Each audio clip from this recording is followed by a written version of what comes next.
right, so how to navigate this crazy market right now, this time of uncertainty, dealing with some of you guys maybe have jobs right now and you're doing this real estate, you kind of been dabbling on it on the side, and you're now more than ever need to step up and be able to start doing deals and talking to sellers and make offers and start cranking. So, as this time shifts in the market, I want to talk about and give you a little perspective shift. So I want to talk to you guys about how you can essentially potentially change your perspective on what's happening, instead of looking at what's going on in a fearful state of, I don't know if buyers are going to buy, if sellers are going to sell, or what's going to happen, but actually look at it in a positive perspective that we can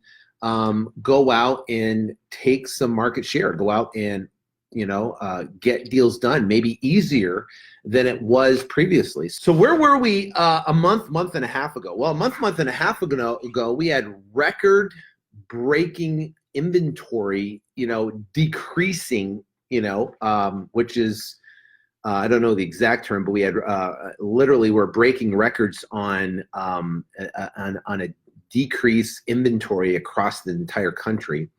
Sellers were most sellers in every major market wanted retail.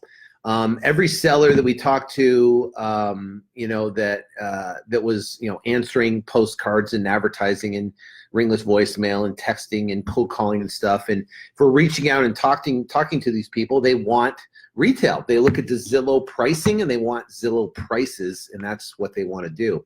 So that was literally 4 to 5 weeks ago is the data that was coming in, and this whole coronavirus thing was, people weren't really talking about it. Yeah, it was happening over in China. It was starting to spread over to Italy and Europe, but it didn't implode like it had recently in those different areas. So, so 4 or 5 weeks ago was a whole different world than it is today. Well, it's different today. So, but it's interesting if we look at historical. So let's look at where we are in the market and then see how we can profit during this shift in the market. And is this really a potential recession? So I do believe that this we're going to go through about a 12-month or so recessionary period, meaning that means 2 months of negative GDP, which is gross domestic product. So if we go through that negative GDP, then we're going to essentially be in recession. So what is a precursor for a recession, which I talked about last night? A precursor for a recession is what's called the inverted yield curve. The inverted yield curve essentially is when the 2-year treasury bonds produce a higher yield than the 10-year. So a shorter term investment produces a higher return than a long-term investment, whereas typically you put your money away for a long term, you expect a higher return over a 10-year period. An inverted yield curve essentially says that the short-term yield is returning a higher investment than a long-term yield, if that makes sense. Now, in an inverted yield curve, it's happened 9 times since the early 1960s, right? 7 of those times, it has predicted essentially a recession. Right before 2001, about 6 to 7 months before 2001 recession, where the Twin Towers were hit, there was an inverted yield curve.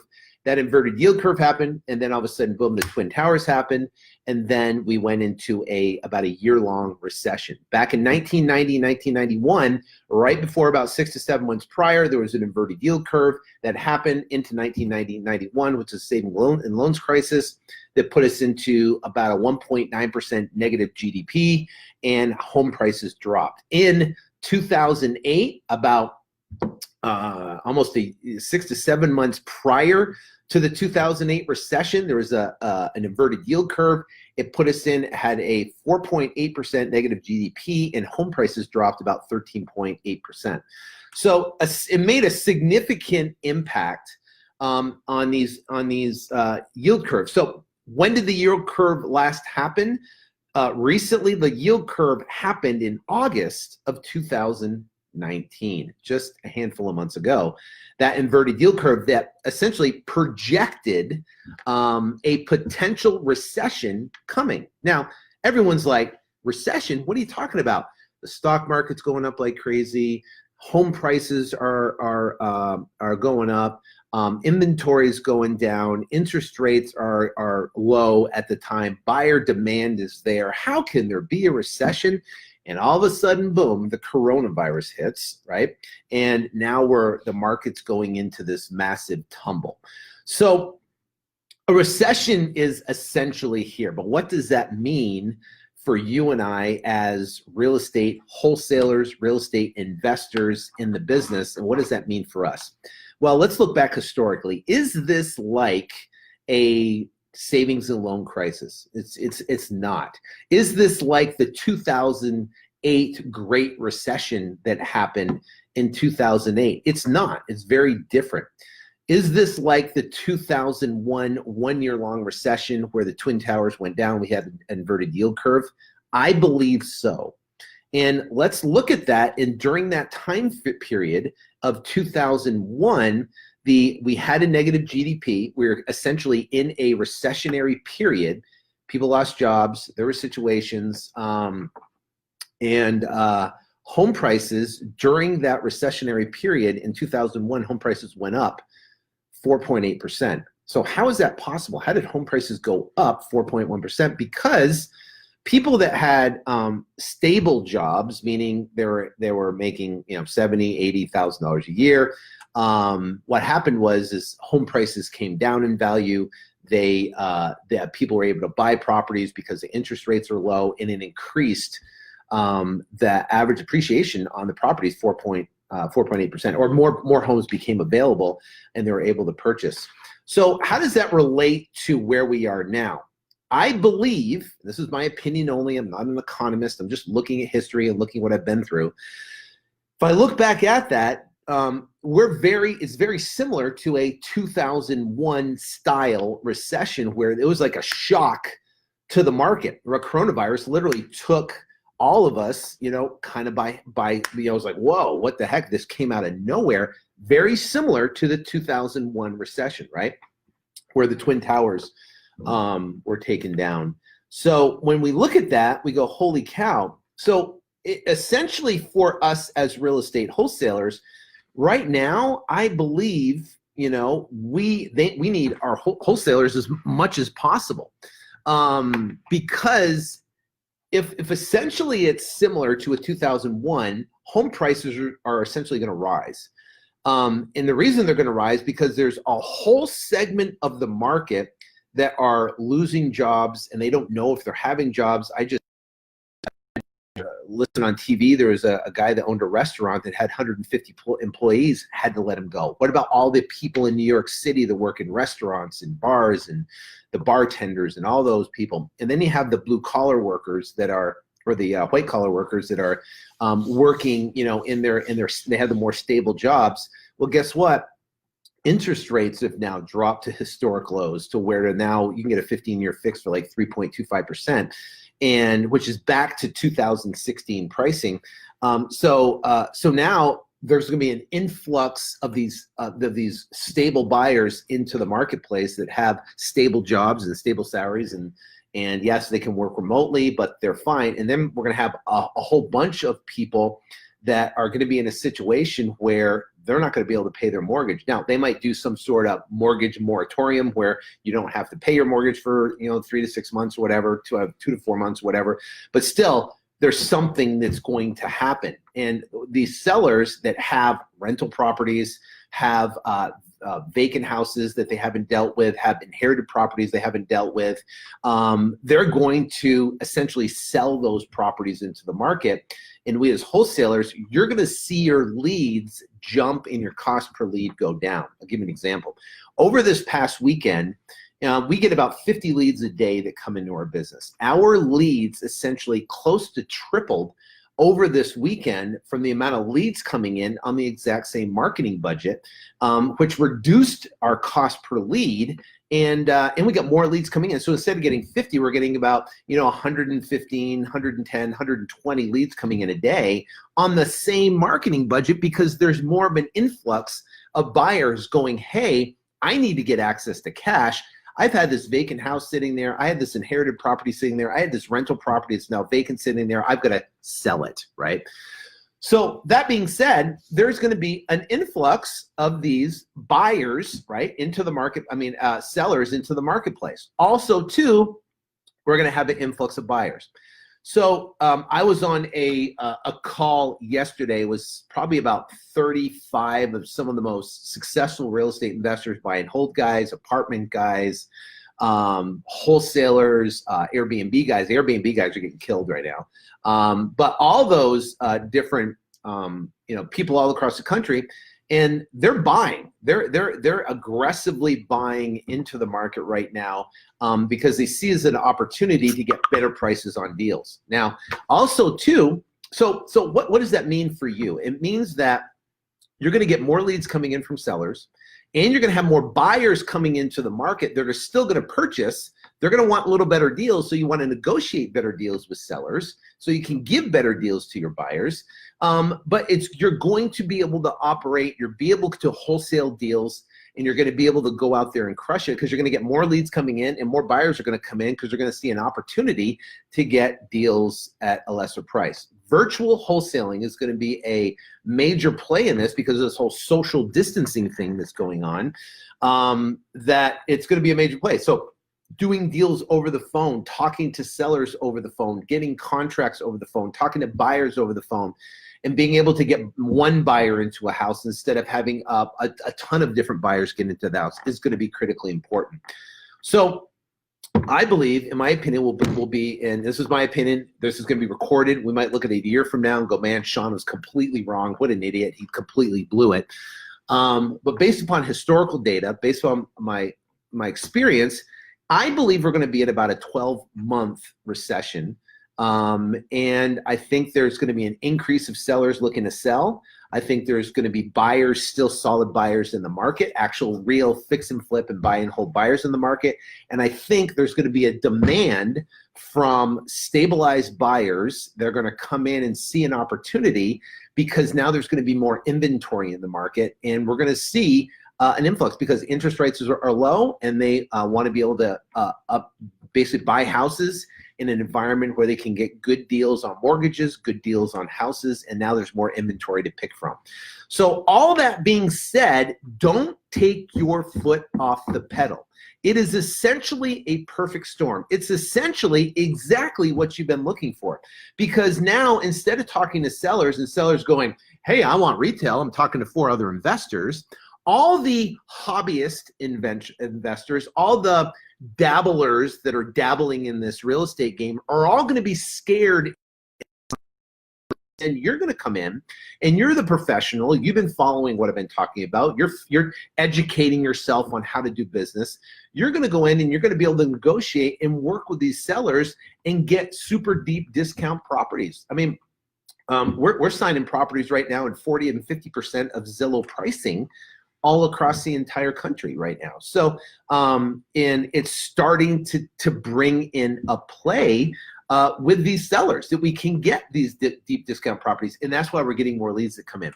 So number one is this is a unique time in our history, in our marketplace right now. We get about a year where you can get some super discount deals, and you can sell those deals to sellers, and you can make monster spreads on them and be able to do it, whereas before, 5 weeks ago, it's very difficult to get deals. That's the first thing, which is essentially the perfect storm, in my opinion, of an opportunity right now where you can get the ability to get help these sellers become liquid on their houses and tee them up to cash buyers that are not backing off. They're still going out there and crushing it. That's number one. Number two is these iBuyers, OfferPad, Open Doors, Zillow, Zillow Home, Knock, and all these iBuyers that have entered the market This is their first time facing any type of adversity in the market as a market shift comes down, a demand comes down. So here's the initiative that came out of, I believe it was OfferPad. I got a text from it. So I haven't verified it. I got a text from a credible source that literally OfferPad has suspended all acquisitions. All their current escrows right now, they're extending for 60, 90 days, and they're renegotiating pricing. So OfferPad, huge company, buys about 5,000 houses right now a month. They're crushing. I think it's even more than that right now. The bottom line is that they're modifying they stopped acquisition. Now, if you're in Phoenix, if you're in Vegas, if you're in like parts of California, if you're a lot of major markets across Dallas, Austin, San Antonio, these major markets, you know that it's competitive, and you're competing against these guys that are iBuyers, right? These iBuyers. And we had to kind of work around these iBuyers in these large markets. But now, guess what? These guys are because their model is buying at 91%, putting it back on the market at 100%, right? Have to pay real estate commissions. They're making a commission little fee, and they make 2 to 3%, if any, right? I know Zillow Home, their first quarter lost $126 million out of the gate, just trying to figure out the model. So the bottom line is that, yes, they have staying power behind them, but they're not going to be as aggressive and competitive against you guys that can go in and do the marketing, be strategic, pivot, and be able to get those deals under contract. So what am I recommending? I'm recommending that you increase your marketing. I'm recommending you continue to do direct mail. Your response rates are going to increase. You continue getting deals locked up, but get them deals locked up for lower pricing because of what's going on in the environment right now. You got a seller that wants to sell. Well, guess what? We're going to buy, but you're going to do maybe a 45-day escrow instead of a 30-day escrow. You're going to have a longer escrow period time. And you know what? Because of the uncertainty in the market, it's going to price in a discount on that property. If normally you would offer on a $100,000 property, say $60,000, maybe now your offer is $40,000, $42,000 on that same property that 5 weeks ago you'd offer, maybe $50,000, $60,000, $70,000 all day long, twice on Sunday. So now your pricing's going to come down on that side, and you're going to offer better pricing to your buyer. Anytime there's a shift in the market, what happens is it goes like this, right? This is the offer to the seller. This is your offer to the seller. You get under contract. This is what your buyer's buying for. And as the market shifts, it just shifts like this, meaning you're going to offer lower to a buyer and you're going to offer lower to a seller, and there's still going to be what's called a spread. But how it's going to work is, as the market shifts, as the market has high demand, you're going to have, guess what? A buyer is going to have to buy for a higher price. Maybe they're going to buy at 78%, 83% of value. Now, guess what? Now they're going to buy at 62, 63 cents. That means you're going to have to get it at 42, 43, 50 cents on the dollar to be able to create that spread. So that's how it works. When I wholesaled in 2008 in the marketplace, we were getting deals at 20, 30 cents on the dollar, and we were selling them for 40, 50 cents on the dollar. Recently, up to last 5 weeks ago, we sold properties, right? We were selling properties for, upwards to 78 to 82%, depending on the condition, the area is at 70, 73%. So we're making 3 to 5% per deal. In Phoenix. That's how, that's how it worked, because of the demand and because of the environment. It's a whole different world right now because of everything that's going on. So that being said, well, guess what? Now we don't want to take our foot off the gas. We don't want to be afraid. We don't want to hesitate. We want to add more money to our marketing. We want to cold call more. We want to text more. We want to find these for sale by owners and reach out to them that have been trying to sell their house for the past 2 months now. Now you can, and they want $150,000. Now you can offer $89,000 for that property and be completely fine with it because of the uncertainty in the market right now. It's going to happen. And guess what? Maybe that person will take it because it's been a vacant property that he's had. It's maybe been a